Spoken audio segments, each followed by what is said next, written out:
이전 내용에서 데미안은 괴롭힘을 받던 주인공에게 갑자기 전학을 와서 등장을 하게 되는데요. 데미안은 학교에서 그 누구보다 어른스러웠고 뭔가 눈길이 가는 아이였어요. 그리고 뭔가 의미심장한 말을 함으로써 불량배 크로모에 대한 생각도 불안도 있게 해주던 아이였는데, 그런 아이라서 그런지 데미안은 학교에서 되게 관심이 집중되는 아이로 나옵니다.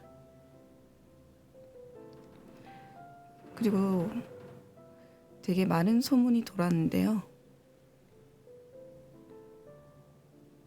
그러면은 데미안은 힘도 세고 싸움도 잘하고 그리고 여자친구도 있고 알 건 다 안다는 소문이 있는 상태였죠.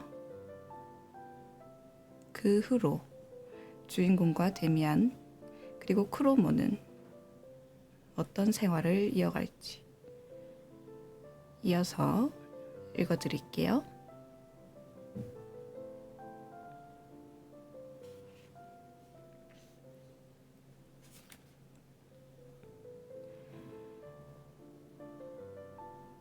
그러는 동안에도 여전히 나는 프란츠 크로모와 고통스러운 관계를 이어가고 있었다. 나는 그로부터 헤어날 수가 없었다. 왜냐하면 그가 며칠쯤 나를 가만히 내버려 둔다고 해도 사실상 나는 그에게 단단히 얽매여 있는 상태였기 때문이다.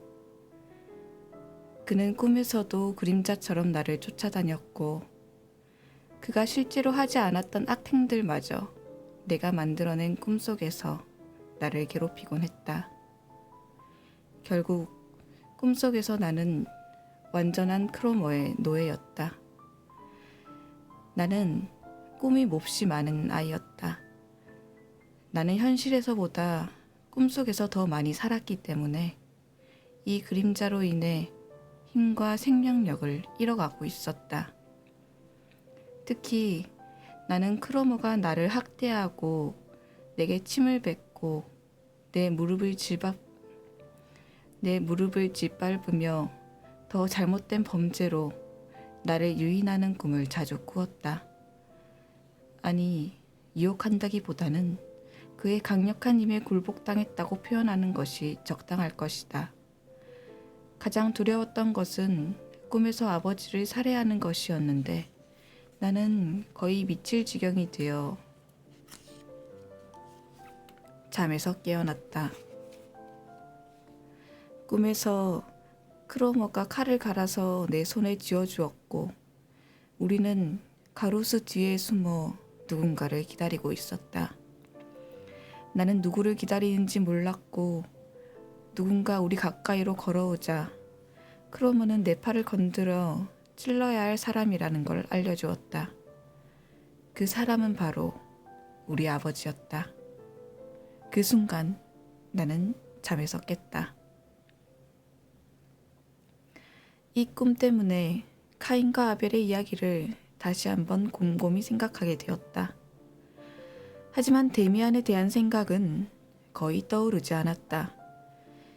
데미안이 내게 다시 나타난 것은 이상스럽게도 역시 꿈속에서였다. 나는 참고 견딜 수 없는 학대와 폭력에 시달리는 꿈을 꾸었는데 내 무릎을 짓밟는 것은 크로모가 아니라 데미안이었다. 그런데 이상하고 신기한 것은 크로모가 내게 그런 짓을 했을 때는 고통과 혐오감을 느낄 뿐이었는데 데미안에게서는 불안과 기쁨이 섞인 묘한 감정을 느꼈던 것이다. 이런 꿈을 나는 2번이나 꾸었는데 그러고 나서 다시 크로모가 원래의 자리를 찾았다. 원래의 자리를 차지했다. 꿈속에서 경험한 일과 현실에서 경험한 일을 정확하게 구분하여 생각할 수는 없었다. 하여간 크로머와 나의 괴로운 관계는 계속되었고 내가 조금씩 훔쳐낸 돈으로 그에게 지불해야 할 돈을 전부 갚았을 때도 우리의 관계는 끝나지 않았다. 오히려 크로모는 내가 했던 도둑질을 상세히 알게 되었기 때문이다. 그는 내가 돈을 가져올 때마다 어디서 난 돈인지 캐물었는데 그로 인해 나는 전보다 더 단단히 그의 소나기에 잡히고 만 것이다. 그는 아버지에게 모든 것을 일러 바치겠다고 위협했다. 그럴 때마다 나는 두려움에 떨며 애초에 그런 짓을 저지르지 않았으면 하는 후회가 들기도 했다. 나는 몹시 괴로웠지만 모든 일에 대해서 언제나 후회하지는 않았다. 단지 때때로 벌어지는 일들을 그럴 수밖에 없는 필연이라고 생각했다. 불길한 운명이 나를 지배하고 있는 한 그것에서 벗어나려고 하는 것은 어리석은 일 같았다. 아마도 나의 부모님은 이런 내 상태를 매우 걱정하셨을 것이다. 낯선 영혼이 나를 덮쳐와 나는 그토록 다정했던 집안 분위기에 더 이상 어울리지 않았다. 나는 그것에 대해 잃어버린 낙원에 대한 것과 같이 견딜 수 없는 향수를 느끼기도 했다.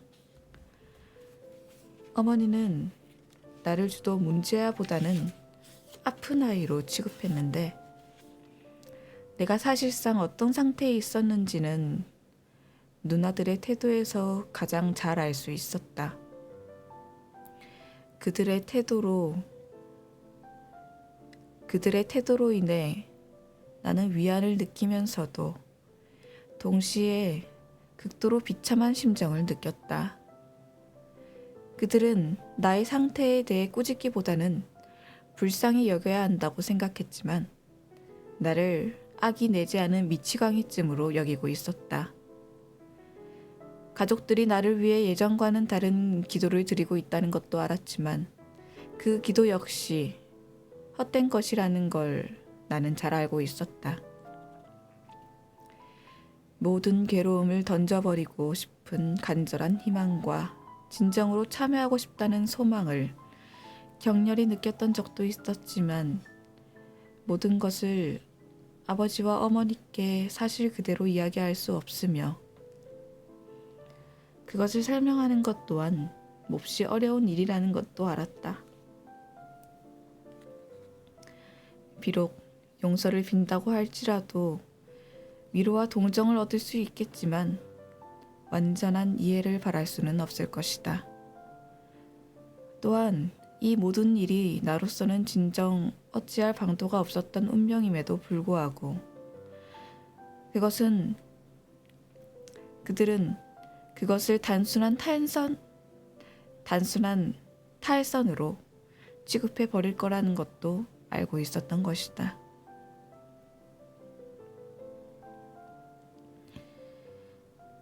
대부분의 사람들은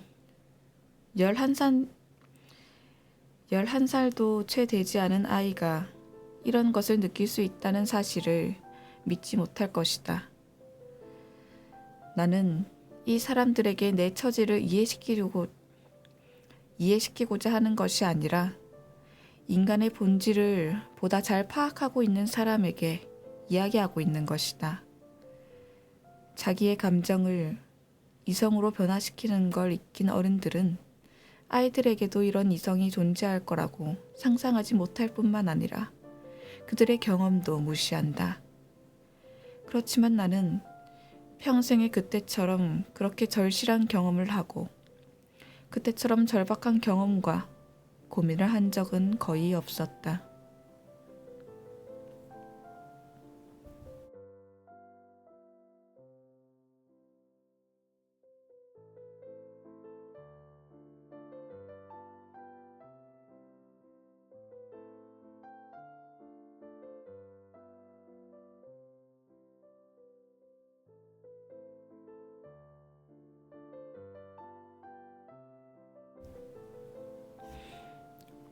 모떼님 어서 오세요.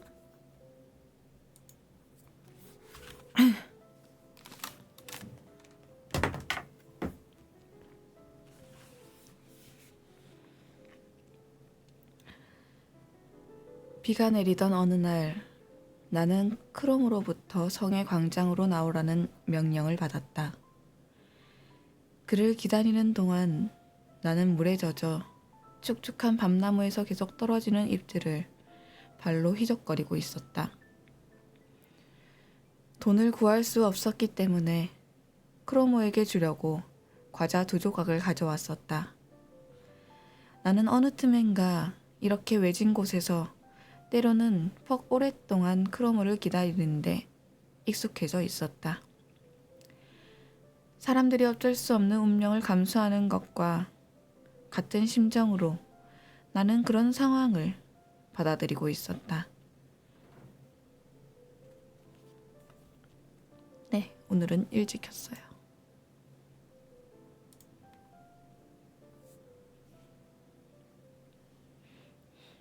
어서 오세요.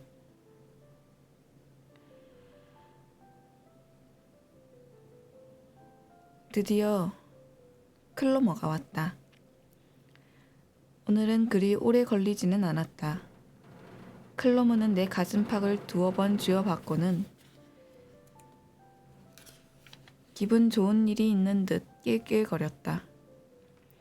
과자를 빼앗아 들고 내게 축축한 담배를 권했다. 물론 나는 그것을 받지 않았다. 아무튼 그는 평소와는 달리 유난히 친절하게 굴었다. 참, 헤어지려던 순간 크로머가 말했다. 잊어버리기 전에 말해두겠는데 다음에는 누나를 데리고 나와. 큰 누나 말이야. 이름이 뭐였더라? 나는 이해할 수 없는 그의 말에 미처 대답도 못하고 서서 놀란 모습으로 멍청이 그를 바라보았을 뿐이었다. 내 말 못 알아듣겠니? 내 누나를 데리고 오란 말이야. 알아들었어, 크로머. 하지만 그건 안 돼. 난 할 수 없어. 누나도 따라오지 않을 거야. 나는 그것을 역시 계략이고 구실에 불과한 것이라고 생각했다. 그는 가끔씩 그렇게 불가능한 걸 요구하면서 내 길을 꺾어놓고는 나를 꼼짝도 못하게 얽어 다른 요구에 응하도록 만들고는 했다. 그러면 나는 또 돈이나 다른 것으로 그의 마음을 누그러뜨려야 했다. 그런데 이번에는 이전과는 전혀 달랐다. 내가 거절한 데 대해서 그는 전혀 화를 내지 않았다. 그래? 얼버무리듯이 대꾸한 뒤에 그는 말을 이었다. 그냥 잘 생각해봐. 난 너의 누나랑 사귀어 보고 싶은 거야. 언젠가 다음번에 기회가 생길 수도 있겠지. 너는 그저 그냥 누나와 함께 산책하러 나오기만 하면 돼. 그럼 내가 거기로 갈 테니까. 내일 내가 다시 휘파람을 불게. 그때 다시 이 일을 의논해보자. 크로머가 가고 나서야 어렴풋이 그의 말뜻이 짐작되었다. 나는 그때 완전히 어린애에 불과했지만 우리들이 조금 더 나이를 먹으면 비밀스럽고 야릇한 금지된 짓을 서로 할 수 있다는 것쯤은 들어서 알고 있었다. 갑작스러운 이 상황이 얼마나 망측하고도 엄청난 일인가. 나는 그런 짓은 결코 하지 않겠다고 확고히 결심했다. 하지만 그 다음에는 나에게 무슨 일이 닥쳐올 것인가. 크로머가 어떤 식으로 나에게 안갚음을 할지에 대해서는 감히 생각할 엄두가 나지 않았다. 아직 괴로움은 충분치 않았던 모양이다. 내게 새로운 고문이 시작되었다.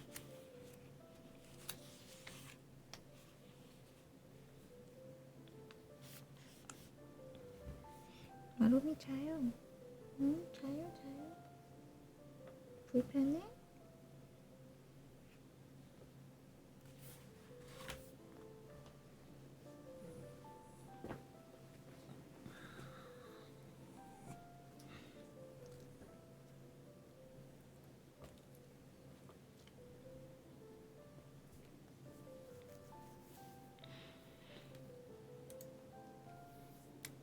지금 제 무릎 위에 강아지가 있어서.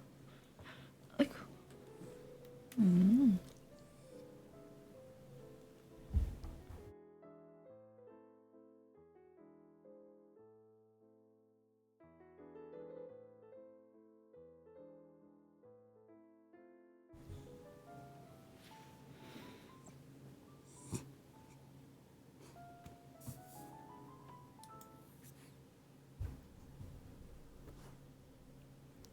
뭐야? 킁킁킁.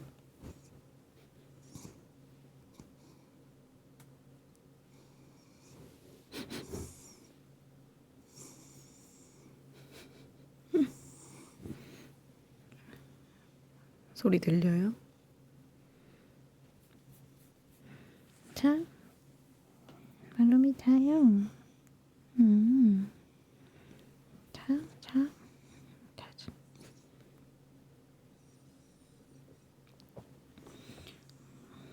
자자.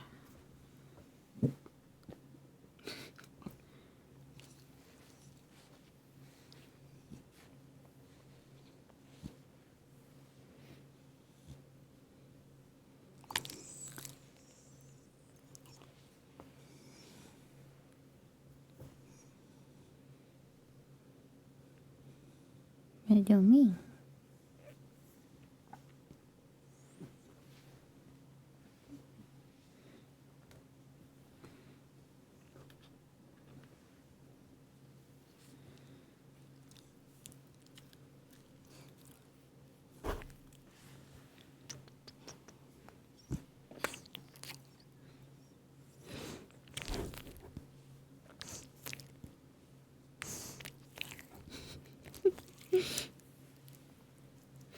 활짝활짝.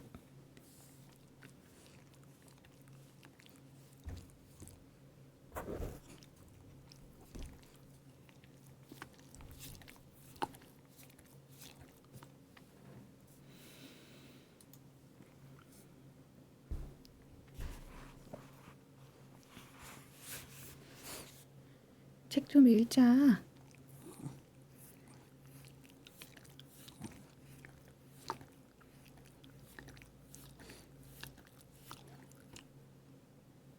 활짝활짝.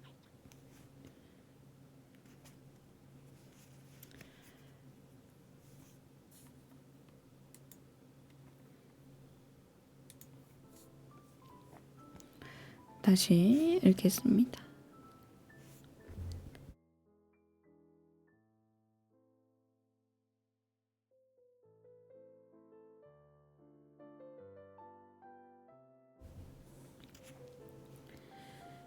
나는 지극히 참담한 심정이 되어 주머니에 손을 푹 찔러 넣고 텅 빈 광장을 가로질러 걸었다. 가로질러 걸었다. 더 크고 더 죄송해요. 다시 읽을게요. 나는 지극히 참담한 심정이 되어 주머니에 손을 푹 찔러 넣고 텅 빈 광장을 가로질러 걸었다. 더 크고 더 깊은 새로운 고통, 새로운 압박감이 나를 짓눌렀다.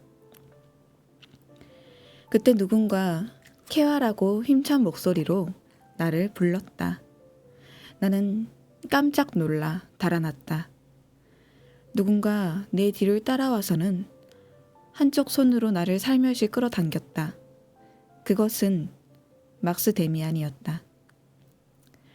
나는 붙잡는 대로 가만히 있었다. 난 또 누군가 했네. 나는 불안한 마음을 감추며 말했다. 사람을 그렇게 놀라게 하는 법이 어디 있어?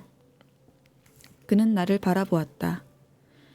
이때처럼 그의 눈빛이 어른스럽고 우월하며 사람을 꿰뚫어 보는 힘을 가진 것처럼 느껴진 적은 없었다. 오랫동안 우리는 서로 이야기를 나눌 기회가 없었다. 미안해.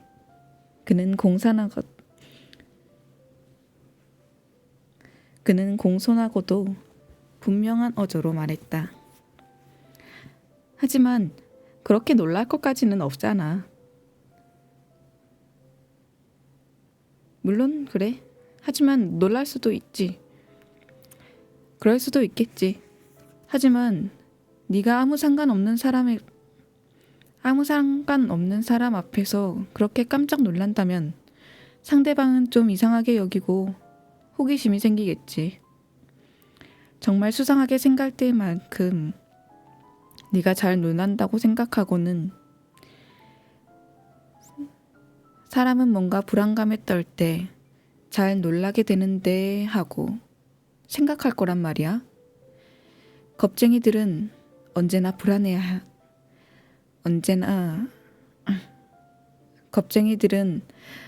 불안해하니까. 그렇지만 나는 네가 겁쟁이라고 생각하지 않아. 그렇지 않니? 물론 넌 영웅도 아니야. 네가 무서워하는 누군가가 있는 거야. 하지만 그런 것은 절대로 있어서는 안 돼. 사람이 사람을 두려워한다는 건 말도 안 되는 일이야. 나를 두려워하는 건 물론 아니겠지? 안 그래? 아니야. 조금도 두렵지 않아. 그것 봐, 맞지? 하지만 넌 누군가를 두려워하고 있어. 글쎄, 난 잘 모르겠어. 제발 그만둬. 뭐 때문에 이러는 거야?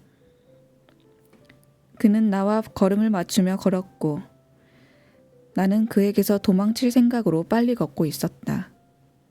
그리고 나는 내 옆 얼굴을 쳐다보는 그의 시선을 느꼈다. 가령 말이야.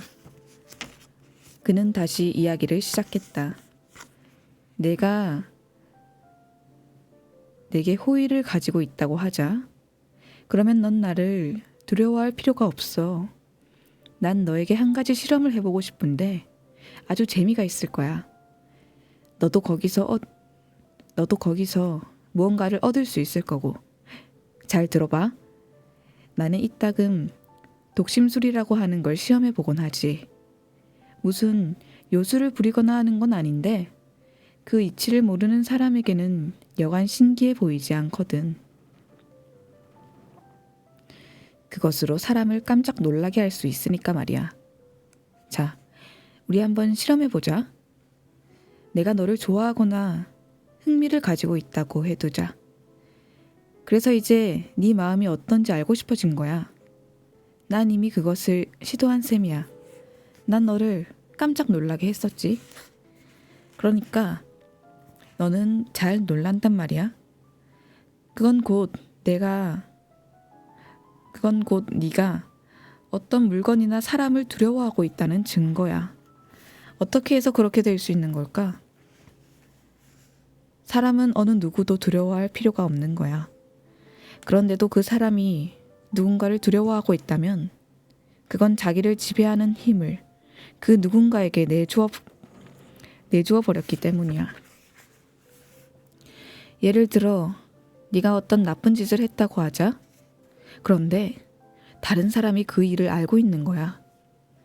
그러면 그 사람이 너를 지배하는 힘을 가지게 되는 거지. 알겠니?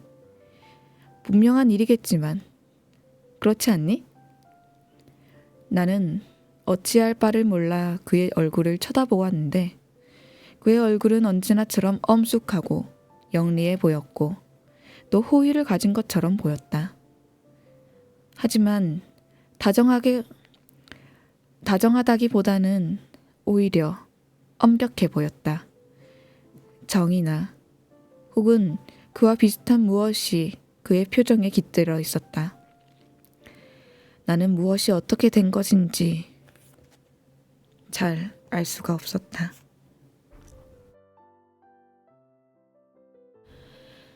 그는 마치 마법사와도 같이 내 앞에 서 있었다. 이해할 수 있겠니? 그는 다시 한번 물었다. 나는 그저 고개를 끄덕였을 뿐 아무 대답도 할 수 없었다. 내가 독심술을 요술처럼 보일 수 있다고 말하긴 했지만 그건 지극히 자연스럽게 되는 거야. 예를 들면 언젠가 우리가 카인과 아벨 이야기를 나눴던 그때 네가 날 어떻게 생각하는지 꽤 명확하게 맞힌 것 같아. 그런데 지금은 그 이야기를 할 때는 아니지. 넌 한 번쯤은 내 꿈을 꾸었겠지? 하지만 그런 이야기도 간두자. 넌 영리한 아이야. 대부분의 아이들은 멍청한데 말이야. 난 가끔씩 내가 신뢰하는 영리한 아이와 이야기 나누는 걸 좋아해. 물론 너도 그렇지? 그래, 괜찮아. 하지만 난 그 말을 제대로 이해하지 못하는 걸 뭐. 그럼 그 즐거운 실험을 다시 시작해볼까? 우리는 어떤 소년이 잘 놀란다는 것과 그가 두려워하는 누군가가 있다는 걸 알게 되었어. 아마도 그는 누군가와 매우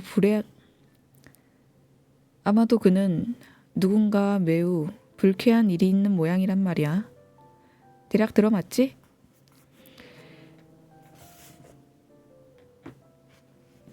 나는 꿈속에서 그랬던 것처럼 데미안의 목소리와 영향력에 압도당하고 있었다. 나는 그저 고개만 끄덕였다.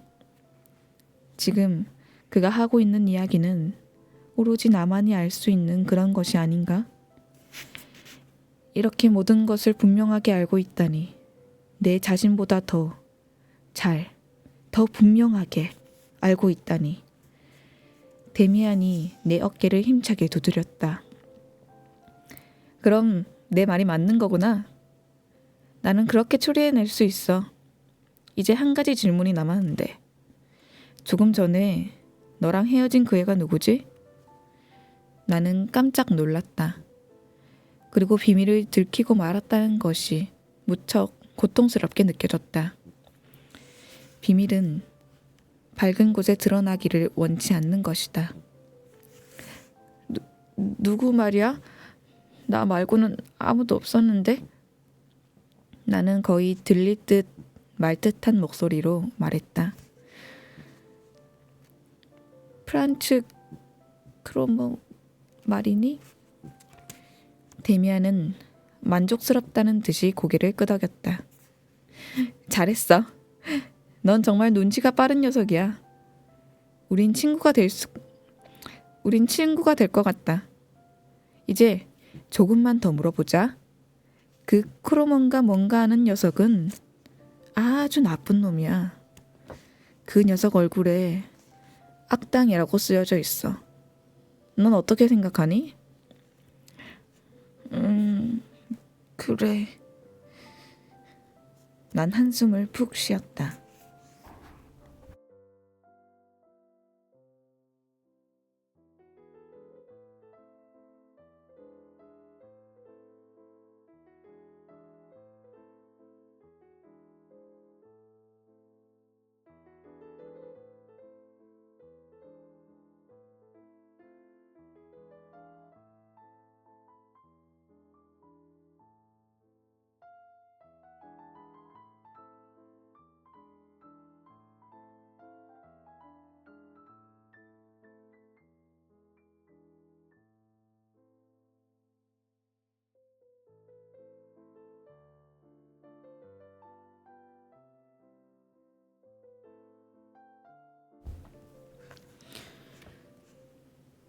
난 한숨을 푹 쉬었다.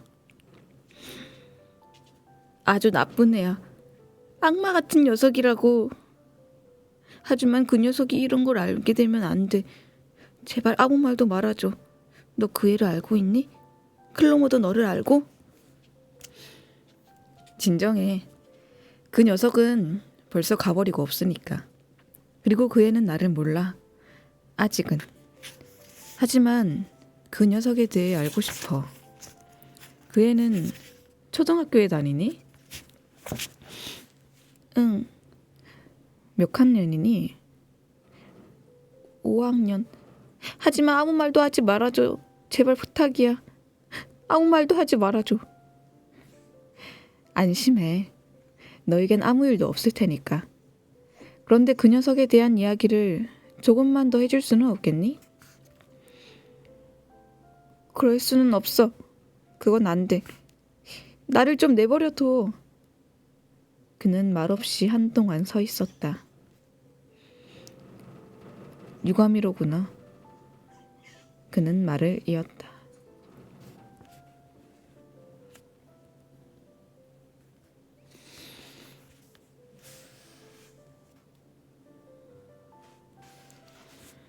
우린 실험을 좀 더 할 수도 있을.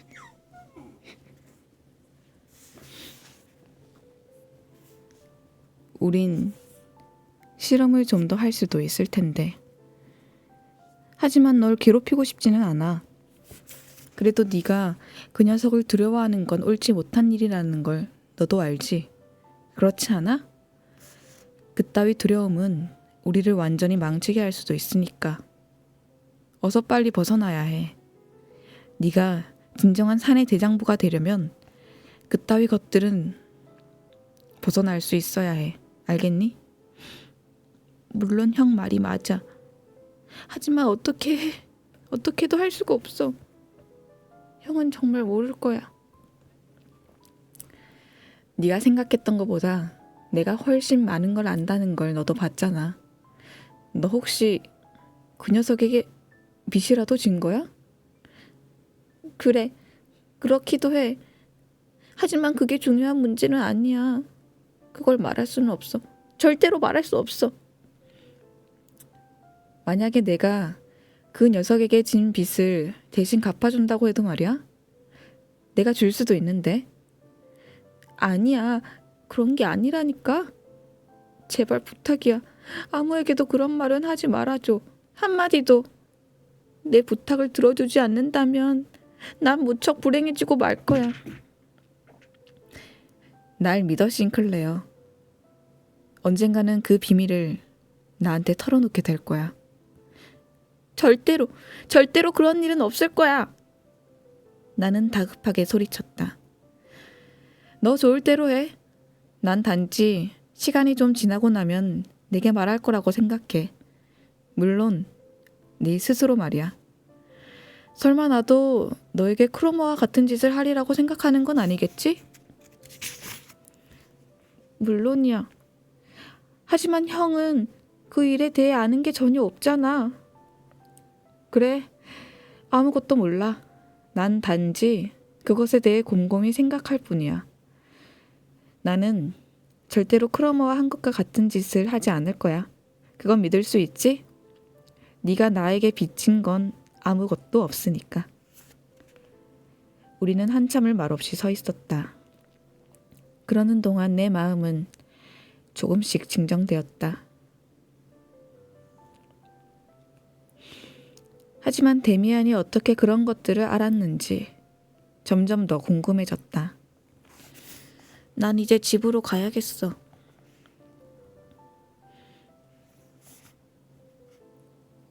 그는 그렇게 말을 하며 빗속에서 거칠게 짠 모포를 만든 외투깃을 여몄다. 이왕 여기까지 이야기를 나눴으니까 한마디만 더 할게. 넌 그 녀석에게서 벗어나야 해. 다른 방법이 없다면 그 녀석을 때려 죽여버려. 네가 그럴 수 없다면, 네가 그럴 수 있다면 난 무척 놀라고도 통쾌할 거야. 나도 널 도와줄게. 갑자기 새로운 불안감이 느꼈다. 카인의 이야기가 갑자기 머리에 떠올랐고 나는 두려움에 떨다가 조용히 흐느껴 울기 시작했다. 너무나 끔찍한 일들이 내 주위를 둘러싸고 있다는 생각에 견디기 힘들었다. 그럼 좋아. 막스 데미안이 미소를 지었다. 집으로 가자. 우린 분명히 그 녀석을 해치우게 될 거야. 때려 죽이는 게 가장 간단한 방법이지. 이런 문제를 해결할 때에는 가장 간단한 방법이 가장 최선의 방법인 법이지. 네가 그 녀석의 소나기에 있다는 건 결코 좋은 일이 아니야. 나는 집으로 왔는데 마치 1년쯤 떠돌다 온 것 같았다. 모든 것이 달라진 듯 느껴졌다. 나와 클로머 사이에 뭔가 미래랄까? 희망 같은 것이 보이기 시작했던 것이다. 나는 더 이상 혼자가 아니었다. 그제야 나는 이 비밀을 끌어안고 몸살을 앓았던 몇 주간이 얼마나 무섭게 외로웠는지 확실히 느꼈다.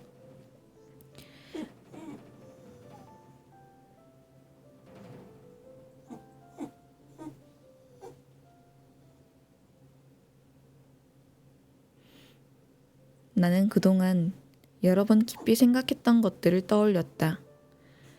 부모님께 내 잘못을 모두 고백하고 용서를 빌면 내 고통은 덜어지겠지만 그것이 나를 완전하게 구원해줄... 죄송해요. 마루마.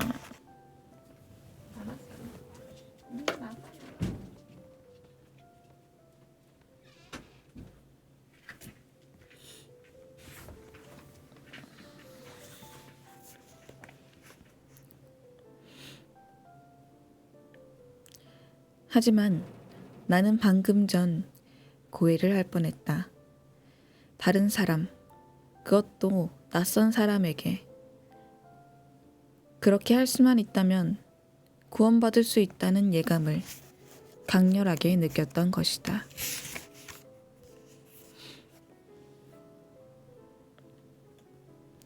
그럼에도 불구하고 나의 이러한 불안감은 오랫동안 극복되지 못했다.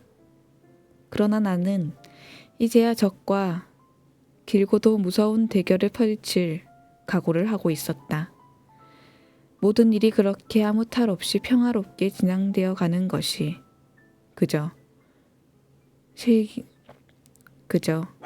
신기할 따름이었다.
오늘의 데미안은 여기까지 읽도록 하겠습니다.